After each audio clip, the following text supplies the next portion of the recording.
નમસ્કાર દર્શક મિત્રો, વિશ્વ ધ્યાન દિવસના અવસરે આર્ટ ઓફ લિવિંગ દ્વારા ગુરુદેવ શ્રી શ્રી રવિશંકરજીના માર્ગદર્શન હેઠળ ન્યૂયોર્કથી યુટ્યુબ લાઈવ દ્વારા વૈશ્વિક ધ્યાન યોજાયું, જેમાં કરોડો લોકો જોડાયા। આ પ્રસંગે આર્ટ ઓફ લિવિંગ વડોદરા સેન્ટરે સન ફાર્મા રોડ પર આવેલા તેમના મુખ્ય કેન્દ્રનું પુનઃ આરંભ કરી નવા એક્સપિરિયન્સ સેન્ટરનું ઉદ્ઘાટન કર્યું।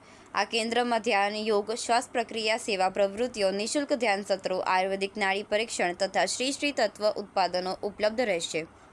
વિશ્વ ધ્યાન દિવસના સપ્તાહ દરમિયાન શાળા, કોલેજ, જેલ અને અન્ય સ્થળોએ પણ ધ્યાન સત્રો યોજાયા, જેમાં આશરે 5000 લોકોએ ભાગ લીધો।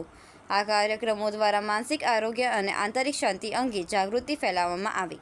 આજે બીજા વિશ્વ ધ્યાન દિવસ નિમિત્તે વડોદરાવાસીઓ માટે અમે અમારા મેડિટેશન સેન્ટરનો પુનઃ આરંભ કર્યો છે અને સાથે સાથે અમે એક એક્સપિરિયન્સ સેન્ટરનો પણ આરંભ કર્યો છે, જેમાં નિઃશુલ્ક ધ્યાનના શિબિરો થશે, જેમાં યોગ, ધ્યાન, પ્રાણાયામ માટે જે પણ અમારા શિબિરો થયા છે એની માહિતી મળશે અને સેવાકીય પ્રવૃત્તિઓ જે અમારી આર્ટ ઓફ લિવિંગની વડોદરા ચેપ્ટરની ચાલી રહી છે એની પણ માહિતી મળશે।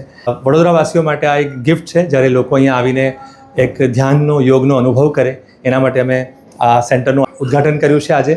અને આયુર્વેદ આધારિત નાડી પરીક્ષણ પણ અહીંયા અમારા સેન્ટર પર ઉપલબ્ધ છે।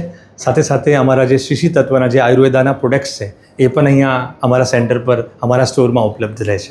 સેન્ટર સવારના 10થી સાંજના 6 વાગ્યા સુધી ખુલ્લું રહેશે।